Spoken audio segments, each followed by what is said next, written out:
دوی پسرو وینو دا د شهیدانو کور، دا د باتورانو کور، دا د باتورانو کور، دا د باتورانو کور، دا د باتورانو کور. بسم الله الرحمن الرحیم. نن شنبه د 1403 هجري لمریز کال د لړم یا عقرب میاشتې 12مه نیټه ده.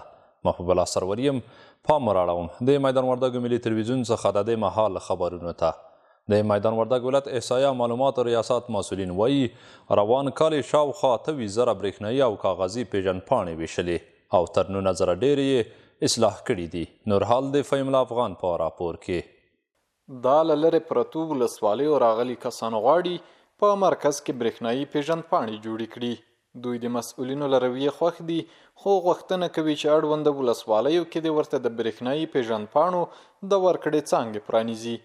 امروز اول صبح که رسیدیم واقعا کارا بسیار تیز جریان داره، کار میکنن. واقعا راضی هستیم از در شعبات که ثبت احوال نفوس ولایت میدان وردک راضی هستیم. کدام کار ما برای ما کدام مشکلات یا کدام چیزی ایجاد نکردن، در زودترین فرصت چیزی که حق ما بود برای ما امور کار کردن. برای ما اینمی مشکل است که از اینجا بیاییم اینجا، ولی اگه شو بهتر است. چرا؟ د میدان وردګو احصایه او معلومات ریاست مسؤلینو په خبره روان کال یې شاوخوا 28,000 برېښنایي او کاغذي پیژندپاڼې ویشلې دي او تر 19,000 ډېره یې اصلاح کړي دي.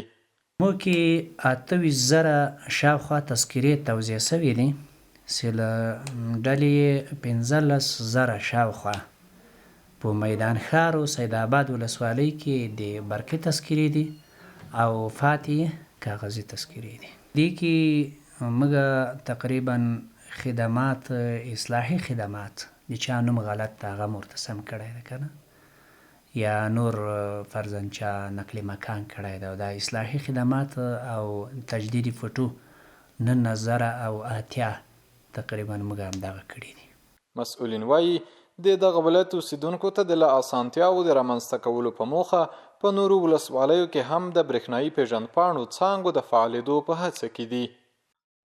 د میدان وردګ ولایت پوهنې ریاست له لوري د دغه ولایت مرکز په ګډون په ټولو ولسوالیو کې د ښوونځیو له زده کوونکو د سیرت نبي صلی الله علیه وسلم د سیالیو لړۍ روانه ده او له 600 هغوی په مرکز میدان ښار کې ازموینه واخیستل شوه.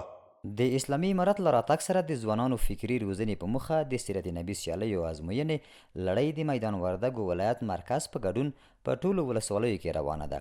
د دغه ولایت د پوهنې ریاست مسؤلین وایي له دا ډول سیالیو موخه د حضرت محمد صلی الله علیه وسلم د ژوند او سیرت په تړاو د ځوانانو د پوهې سطح لوړول دي.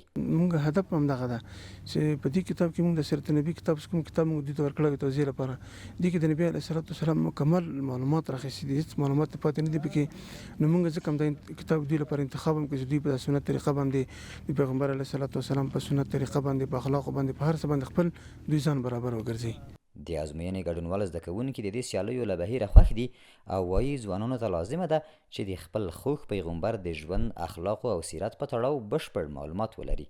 داسې یو ازموینه وه چې په ده کې د نبي کریم صلی الله علیه وسلم ټول ښه کړه وړه د ژوند ټول اقوال د هغه بیبیانې د نسل یې ټول پکې ذکر کېده.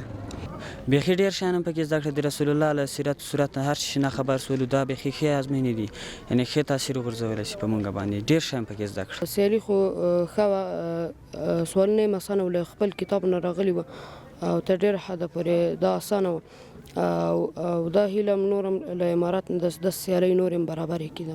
دې ویلو ده چې تر دې وړاندې هم د یاد ولایت په بېلابېلو ولسوالیو کې له زده کوونکو د سیرت نبي، حسن قرت او امارت پیژندنې مضامینو ازموینې اخیستل شوي چې ممتاز زده کوونکي یې په ډالیو تقدیر شوي دي. د سویل ختیځ زون په پکتیا او لوګر کې د څارویو سرشمېرنه پیلېږي. مسؤلین وایي دا سرشمېرنه د مالدارۍ سکتور په پیاوړتیا او د مالدارانو له څارویو سره د اړینو مرستو په وخت کې مهم رول لري. د پکتیا د کرنې اوبو لګولو مالدارۍ ریاست په هڅو د ملګرو ملتونو د خوړو کرنې ادارې له لوري په پکتیا او لوګر کې د څارویو ملي سرشمېرنه پیلېږي. د دې ولایت د کرنې اوبو لګولو مالدارۍ ریاست مسؤلین وایي چې د مرکز ګردیز په ګډون په ټولو ولسوالیو او لوګر ولایت کې د څارویو معلومولو، وضعیت ارزولو او د اړتیا په وخت کې د بیړنیو مرستو رسولو په موخه سروې ترسره کوي. دوی ویل په همدې موخه د یادو ولایتونو څخه 80 تنو ویترنرانو ډاکټرانو ته د سرشمیرنې ترسره کولو په پار 3 ورځنۍ روزنه پیل شوې او په راتلونکو څو ورځو کې به د څارویو سرشمیرنه پیل شي. او دو موضوع دا احصایه خو ډیره مهمه شوه. الحمدلله زموږ افغانستان به زموږ وطن به په دغه کې غني شي. د چا حقوق به بیا زموږ شکنه پاتې کړي، ځکه دولت هم امارت هم مسؤلیت دې لري چې باید دغو خپلو حیواناتو حفاظت ساتنه هم وکړي. نو دلته خو به غني شو، خو له بسمیل صاحب دوی نه مو غوښتنه دا ده چې زموږ په نورو بخشونو کې هم احصایه ترتیب وکړي. زموږ زراعتي مځکې احصایه نه ده سوې، ډېره مخکې سوې ده. اوس د عمیق احصایې له رویش که موږ ته فنډ راکول کېږي. د ملګرو ملتونو د خوړو او کرنې ادارې استازي څرګندوي دا لومړی ځل دی چې د څارویو سرشمیرنه ترسره کیږي چې د مالدارۍ سکتور په پیاوړتیا کې مهم رول لري. د حیوانات دا به د ټولو حیواناتو شمیرنه کوي، A to Z، د پیشونه ونیسه تر غټ حیوان پورې، تر غوا پورې، سرلی پورې، عیناً تر چرګ پورې. په دې کې به نارینه او ښځینه د ټولو سرشمیرنه کوي. د دې به عمده هدف دا وي چې په راتلونکي کې د دوی د آفتونو، د دوی د امراضو یا په راتلونکي کې چې موږ د FAO یا د وزارت کومې برنامې وي نو ښه پلانګذاري به کوو د دې په اساس باندې. مالداران او د مالدارۍ د برخې کارکوونکي وایي د څارویو سرشمیرنه تر دې وړاندې نه وه شوې، خو د یادې سروې په بشپړېدو سره به د مالدارۍ بشپړ ارقام موجود وي چې له مخې به یې هر مالدار ته د مرستو خپل حق رسیږي. چې مالداري ورولي نو هیله مو دا ده چې د دې مالداري لپاره خوراکه ورته برابر همدارنګه د نورو مؤسسو څخه د موږ دا غوښتنه ده چې کوچیانو سره په هر ډول مرسته وکړي، ځکه چې مرستې نه ورسره کېږي. دوی وایي چې موږ سره هیڅ ډول مرستې نه دي سوي او نه کېږي. دا که چېرې عملي شي په صحیح طریقه هم د دغه سروې وشي نو هر انسان ته به خپل د حیواناتو حقوق په صحیح طریقه ورسیږي. هغه دی چې په آینده کې مثال ښه واکسین راشي، ښه دواګانې راشي، ښه خوراکي کلونه کنجاړي راشي، باید موږ ته ورسیږي خور غریب ته. د یادولو ده چې د مالدارۍ د ودې په پار یا د سرشمیرنه د هیواد په ډیری ولایتونو کې پیل شوي او د معلوماتو له مخې په پاتې سیمو کې به هم پیل شي. ننګرهار کانال کرنیز وادي اماراتي شرکت له لوري په دویم فارم لومړي بلاک سیمه کې په 1500 جریبه ځمکه د زیتونو بوټو کینولو لړۍ پیل شوه. مسؤلین وایي د زیتونو دغه بوټي د فارم په هغه ځایونو کې کرل کیږي چې تیرو کلونو کې تخریب شوي وو. ننګرهار کانال کرنیز وادي اماراتي شرکت له لوري په دویم فارم لومړي بلاک سیمه کې په 1500 جریبه ځمکه د زیتونو بوټو کینولو لړۍ پیل شوه. د کانال وادي کرنیز اماراتي شرکت رئیس وایي د کانال فارمونو کې هغه ځایونه چې پخوا پکې د زیتونو بوټي تخریب شوي بیا احیا کیږي. د نوموړي پر وینا په 1500 جریبه ځمکه ټول ټال 28,690 بوټي کینوي. ټول ټال تقریبا 28,600 بوټي کرل کیږي. خدای کوله په نورو فارمونو کې هم تاسو ان شاء الله شاهدان یاست. نو تقریبا هر بوټي 280 افغاني قیمت لري او الحمدلله دا زموږ د خپلو نرسري یا کوریوس لاسته راغلي دي، موږ خپلو خلکو روزلي دي او څه د پاسه 9 میلیونه افغاني په دې باندې لګښت راځي. د دغه بوټو د کینولو قراردادي وایي لسګونه کسان ورسره په کار بوخت دي. دغه ځمکه موږ سره د 3 کالو په قرارداد ته او د سرمایه ګزاري پکې موږ کوو. نو په دې کې تقریبا موږ سره روزانه 8 کسه کار کوي. نورو خلکو نه مو سرمایه ګزارانو نه دا توقع ده چې په افغانستان کې سرمایه ګزاري وکړي. په دې پروژه کې په کار بوخت کسان خوښ دي چې په خپل سیمه کې د کار زمينه ورته برابر شوي.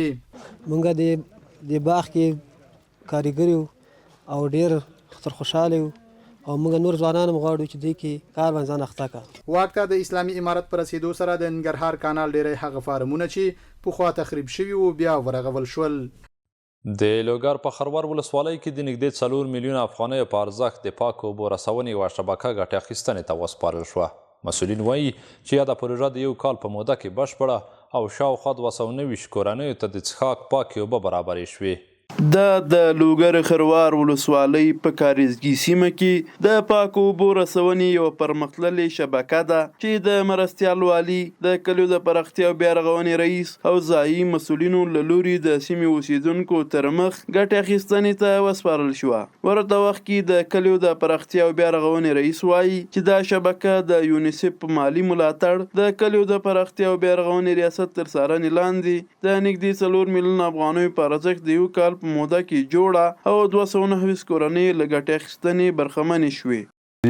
ټوله بودیجه څه د پاسه 38 افغانۍ ده تمویلونکې یونیسف ده او په دې شبکې سره 290 فامیلو ته اوبه ورسېدې چې 2 نلکۍ کېږي 6 نلکۍ دي مختلفو کورونو ته او په 12 میاشتو کې دا سرته ورسېدله. دا ویلو ده چې له دې وړاندې هم د لوګر ولایت په برک ولسوالۍ کې د 6 میلیونه او 400,000 افغانیو په ارزښت د پاکو اوبو رسولو یوه شبکه جوړه او ګټې اخیستنې ته سپارل شوې وه. درانه او قدرمنو لیدونکو زموږ د دې مهال خبرونه هم دومره وو. تر بیا ښې چارې.